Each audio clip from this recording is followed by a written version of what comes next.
दोस्तों आज जो कहानी हम आपको सुनाने जा रहे हैं, इसको सुनने के बाद में आपकी आंखों में आंसू आ जाएंगे। एक बेटा जो अपनी माँ को बहुत चाहता, बहुत मानता, बहुत प्यार करता, लेकिन इसके बावजूद भी उसने अपनी माँ को वृद्धाश्रम में छोड़ दिया।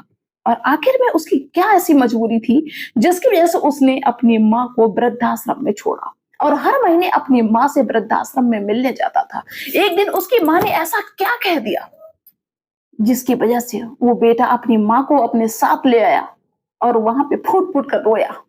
दोस्तों ये कहानी बहुत ही दुख भरी है, आपकी आंखों में आंसू आ जाएंगे। बस थोड़ा सा समय निकालिए, इस कहानी को सुनिए और अपनी राय अवश्य रखिए। तो आइए दोस्तों, आप सभी का बहुत बहुत स्वागत है मेरे यूट्यूब चैनल में एक और नई वीडियो में। दोस्तों ये कहानी एक ऐसी महिला की है जिनको अपनी जिंदगी में कभी सुख नहीं मिला।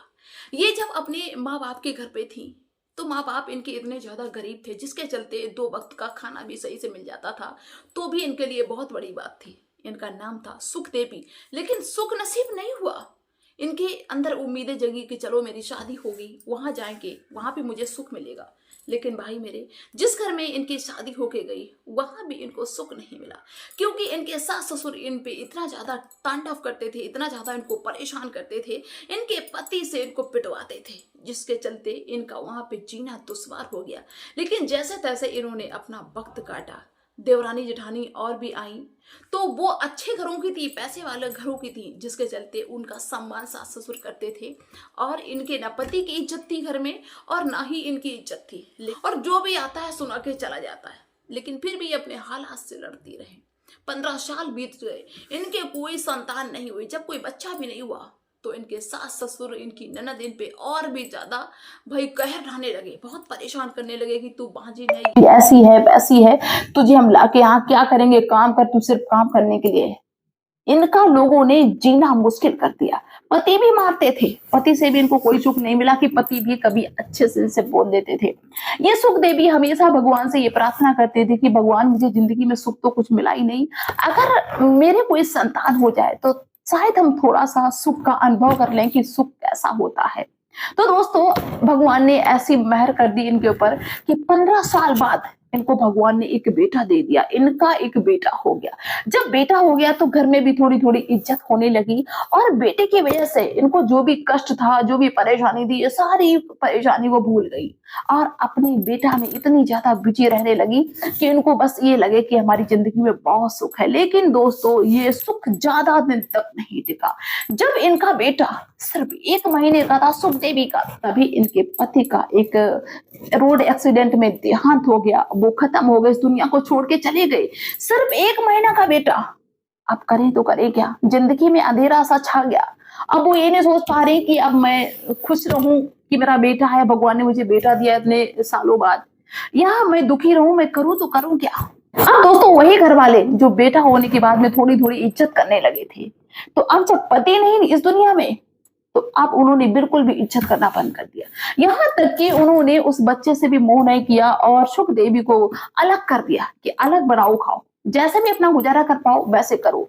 सुख देवी के सामने वो समय इतना चुनौतीपूर्ण था कि मैं अब करूं तो करूं क्या, अपने बच्चों को तो पालना है। लेकिन वो अपने पति के मोह को धीरे धीरे खत्म करते हैं कि चलो जो इंसान हमसे दूर हो गया चला गया, अब हम उसके बारे में दिन रात सोच सोच के पागल हो जाएंगे, तो मेरे बच्चे का ख्याल कौन रखेगा। अब मेरा बच्चा ही सब कुछ है मेरे लिए, यही मेरी आंख का तारा है। और सुख देवी जैसे तैसे मजदूरी करके अपने बच्चे का पालन पोषण करने लगी। बच्चे का नाम अनुज रखा, बड़े प्यार से अपने बेटे को अनुज कह के बुलाती थी। दोस्तों जब इनका गुजारा नहीं सही से इनके ससुराल में हो पाने लगा, इतना काम भी नहीं मिलता था कि भाई बेटा अच्छी जगह पढ़ भी जाए, क्योंकि बेटा धीरे धीरे बड़ा हो रहा था, जिसके चलते भाई उसके खर्चे भी बढ़ रहे हैं, पढ़ाई का खर्चा भी बढ़ रहा है। तो इन्होंने अपने मायके वालों से मदद मांगी। मायके वाले कहते ठीक है तो तुम यहाँ पे रहो आके, और तुम भी मेहनत करना, मुझसे भी जो हो पड़ेगा वो हम तुम्हारी मदद करेंगे। तो जैसे तैसे इनके भाइयों ने इनकी मदद की, सुख देवी की। ये अपने बेटे को अच्छे स्कूल में पढ़ाते हैं, दिन रात मेहनत करती है, लोगों के घर में भी चौका चूल्हा करती हैं, जो भी इनको काम मिल जाता है, ये हर काम के लिए एग्री हो जाती, किसी काम के लिए मना नहीं करते कि नहीं ये काम मुझसे नहीं होगा। इनका सिर्फ यही उद्देश्य था इनकी जिंदगी का, मेरा बेटा पढ़ जाए, लिख जाए, बड़ा अफसर बन जाए, ताकि मुझे जिंदगी में कभी सुख मिले। दोस्तों होता है क्या कि जब बेटा पढ़ाई लिखाई कंप्लीट कर लेता है तो बेटे की सरकारी नौकरी लग जाती है। माँ बहुत ज्यादा खुश कि अब तो मेरा बेटा सरकारी नौकरी करने लगा, अब मेरी जिंदगी में सिर्फ सुख ही सुख है और मेरी जिंदगी का जो भी अंधेरा है वो खत्म हो गया। और वो बेटा अनुज अपनी माँ का बहुत ज्यादा सम्मान करता है, इज्जत करता है, हमेशा हर काम अपनी माँ से पूछ के करता है। माँ को बहुत ज्यादा खुशी होती थी। अब क्या था दोस्तों, बेटा पढ़ाई लिखाई करने के बाद में सरकारी नौकरी को पा गया, अब शादी भी करनी है। अब जब नौकरी सरकारी लग गई तो शादियां भी अच्छे अच्छे घरों से आने लगी। अब जो सुख देवी अच्छी अच्छी लड़कियों की तलाश में जाती कि भाई बेटी अच्छी मिल जाए मेरे बेटा के लिए, अनुज भी देखने जाता है। दोस्तों एक लड़की पसंद आ जाती है सुख देवी को और अनुज को, और उससे अनुज की शादी हो जाती है। तो अनुज की पत्नी अपनी सासू माँ की खूब सेवा करती है, किसी भी चीज की कोई कमी नहीं रखती। लेकिन दोस्तों जब 15 साल तक सुख देवी के कोई बच्चा नहीं था तो सुख देवी वो कहते नहीं कि भैया जब टाइम से शादी हो जाए, टाइम से बच्चे हो जाए तो माँ जवान ही बनी रहती है और बेटा शादी के योग हो जाते। लेकिन यहाँ सुख देवी मतलब पूरी तरह अपने बुढ़ापे की तरफ चल पड़ी, क्योंकि 15 साल तक उनके बच्चे नहीं हुए, जिसके चलते वो बूढ़ी हो गई। दोस्तों एक दिन की बात है कि अनुज की जो पत्नी भावना थी उसकी सहेलियों ने फोन किया कि हम तुम्हारे घर पे आने वाले हैं। भावना बहुत ज्यादा खुश हो जाती कि ठीक है मेरे घर पे आओ। भावना की सारी सहेलियां आती हैं और आती हैं, नाश्ता पानी होता है, बातें करती हैं। और उसी दौरान उन सहेलियों ने कहा कि तुम अपनी सास से मुझे मिलाओ। जब भावना अपनी सास से उन सहेलियों को मिलाती है तो उनकी सहेलियां जो थी भावना की, वो मुंह घुमा के हंसती हैं, क्योंकि वो मजाक बना रही थी। वो कहती है कि तुम्हारी सास इतनी बूढ़ी है, बुजुर्ग है, ऐसी तुम्हारी सास है, वैसी सास है। जब इस तरह की बातें करी तो भावना को शर्मिंदगी महसूस हुई कि देखो मेरी सास की वजह से मेरी बेइज्जती हो रही। और वहीं से दोस्तों क्या होता है कि भावना के अंदर ये चीज घर करने लगी कि मेरी सबके सामने बेइज्जती होती है, मेरी सास अच्छी नहीं लगती, मेरी सास बूढ़ी है, मैं कैसे सबको बताऊं कि मेरी सासू माँ है, मुझे बहुत ज्यादा शर्म लगती है।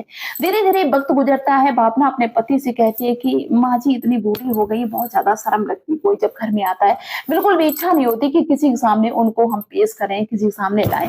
तो अनुज समझा देता है कि अरे ऐसी कोई बात नहीं। लेकिन दोस्तों कभी कभार अनुज के भी दोस्त आ जाते हैं, कभी स्टाफ के लोग आ जाते हैं, कभी बड़े लोग भी आ जाते हैं। तो अनुज को भी कहीं ना कहीं वो चीज मतलब लगने लगी कि हाँ मेरी माँ बूढ़ी अच्छी नहीं लगती, शर्म लगता है जब सब कोई कहता है कि अपनी माँ से मिलाओ। बाकी मेरे जो दोस्त हैं उनकी माँ एकदम नई है, एकदम हैंडसम सी बढ़िया पोजीशन है, मेरी माँ एकदम लचके चलने शर्म लग रही है।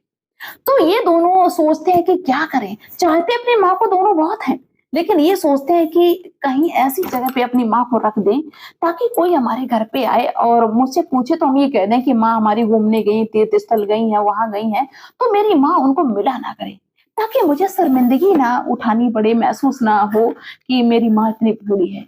दोस्तों इसके चलते पति पत्नी दोनों विचार बनाते हैं कि क्यों ना माँ को वृद्धाश्रम छोड़ दिया जाए और माँ की हम पूरी देख रेख करेंगे और हर महीने मिलने जाएंगे, किसी भी चीज की कोई कमी नहीं रहने देंगे, सिर्फ वहां पे उनको छोड़ देंगे जिससे उनका भी मन लगा रहेगा, क्योंकि उनकी उम्र के लोग वहां पे हैं और यहाँ मुझे भी कोई दिक्कत नहीं होगी, लोग मेरा मजाक बनाते हैं, अच्छा नहीं लगता है। इसी विचार से दोनों पति पत्नी पूरा प्लान बना लेते हैं अपनी माँ को वृद्धाश्रम छोड़ने का, और यहाँ तक कि अपनी माँ को बहाने से वृद्धाश्रम छोड़ देते हैं। कहते हैं कि माँ हम कुछ दिन के लिए विदेश जा रहे हैं और विदेश में हम तुम्हारे लेके कहाँ जाएंगे, तो हम और भावना साथ में जा रहे हैं, तो तुम कुछ दिन के लिए वृद्धाश्रम में रहो, उसके बाद में जब हम आ जाएंगे तो अपने साथ में हमेशा के लिए आपको रखेंगे, किसी काम से हम जा रहे हैं और वहां से भी हम वहां रहते रहेंगे, लेकिन वहां से भी हम हर महीने तुमसे मिलने आएंगे, तुम्हें देखने के लिए आएंगे। माँ को अपने बच्चों की ये चाल समझ भी नहीं आती। माँ कहती ठीक है बेटा तुम बाहर जा रहे हो तो मुझे वृद्धाश्रम छोड़ दो। ये पति पत्नी दोनों अपनी माँ को वृद्धाश्रम छोड़ देते, आराम से अपने घर में रहने लगते, जबकि माँ को ये बताया कि हम विदेश में जा रहे हैं, लेकिन ये रहते अपने घर में, बहाने से माँ को वृद्धाश्रम में छोड़ दिया। माँ वृद्धाश्रम में रहती है और अपने दिन गुजारती है और इंतजार करती है कि एक महीने बाद मेरा बेटा आएगा। एक महीना जब हो जाता है तो अनुज मिलने अपनी माँ से जाता, काफी सारा सामान ले जाता और जो भी मतलब माँ को चाहिए होता है सब माँ से पूछ लेता। माँ अगली बार हम आए तो तुम्हें क्या चाहिए, अगली बार हम आए तो तुम्हें क्या चाहिए, माँ सब कुछ बता देती जो भी माँ को चाहिए होता। लेकिन माँ के आंखों में सिर्फ ये उम्मीद कि कब बेटा ये कहेगा कि माँ अब यहाँ से चलो। माँ को वो वृद्धाश्रम, जबकि उनकी उम्र के बहुत सारे लोग थे, लेकिन माँ को वो वृद्धाश्रम एक जेल के समान लगता था कि कब हम इस जेल से छूटेंगे, कब इस जेल से छूटेंगे। लेकिन दोस्तों जब काफी समय बीत गया तो माँ को इस चीज का एहसास होने लगा कि शायद मेरा बेटा मुझे अपने साथ में रखना नहीं चाहता है, मेरी वजह से उसको परेशानी हो रही है, अब मुझको यहीं पे रहना है, मेरी जिंदगी का कोई पता नहीं हम कब यहाँ से चले जाएं। और मेरा बेटा लगातार यही कहता था, माँ अभी काम नहीं खत्म हुआ, जबकि उसने शुरू में कहा कि सिर्फ 2 महीने का काम है। अब मेरे बेटे का काम बढ़ता ही जा रहा है। माँ पूरी तरह से सब कुछ समझ गई। एक दिन दोस्तों क्या होता है कि यही बेटा, यही अनुज फिर से आता है वृद्धाश्रम में अपनी माँ से मिलने के लिए। तो बहुत सारा सामान भी लेके आता है और अपनी माँ से कहता है कि माँ, किसी चीज की कोई कमी हो तो बताओ, कोई तुम्हें यहाँ पे परेशानी नहीं है, जब मेरा काम खत्म हो जाएगा तो तुम्हें हम अपने साथ में ले जाएंगे। लेकिन इस बार माँ पूरी तरह से अपने बेटे की चाल को समझ चुकी थी।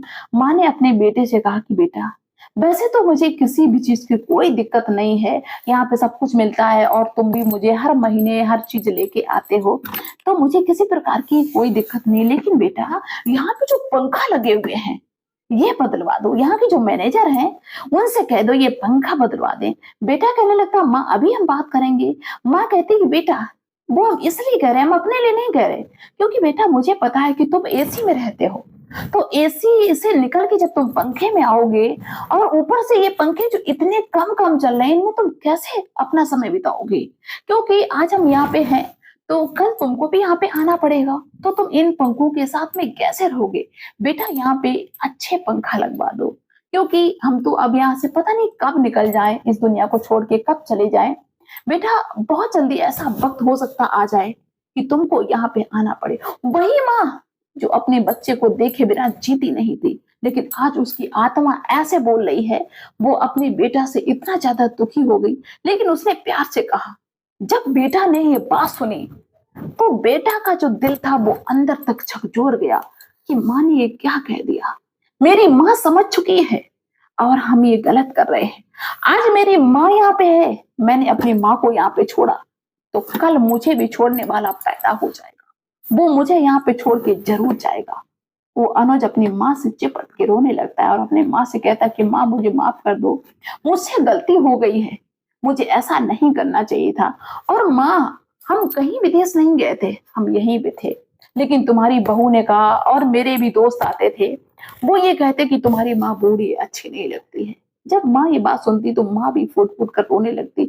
यहाँ तक कि अनुज ने अपनी माँ के पैर पकड़ लिए, माँ से माफी मांगी। दोस्तों माँ ने माफ कर दिया और अनुज अपने साथ अपनी माँ को ले गया और अपनी पत्नी को सारी बात बताई। पत्नी भी भावुक हो जाती है और उसी दिन से दोनों पति पत्नी अपनी माँ की खूब अच्छे से सेवा करते हैं, किसी भी चीज की कोई कमी नहीं रखते हैं। तो दोस्तों इस कहानी को सुनाने का मेरा एक ही उद्देश्य है कि कोई भी मेरे भाई बहन इस तरह का काम ना करें, क्योंकि आज आप किसी के साथ में कर रहे हो तो कल आपके साथ में ये होना ही होना है, इसको कोई टाल नहीं सकता है। कोई यहाँ के नीचे की कोई कागजी कार्रवाई नहीं कि भैया आप फाड़ के फेंक दोगे, वहां पे ऐसा चिट्ठा लिखा हुआ रखा है कि कुछ नहीं बिगाड़ सकते हो, कुछ भी, सब कुछ यहाँ पे तुमको भोगना पड़ेगा।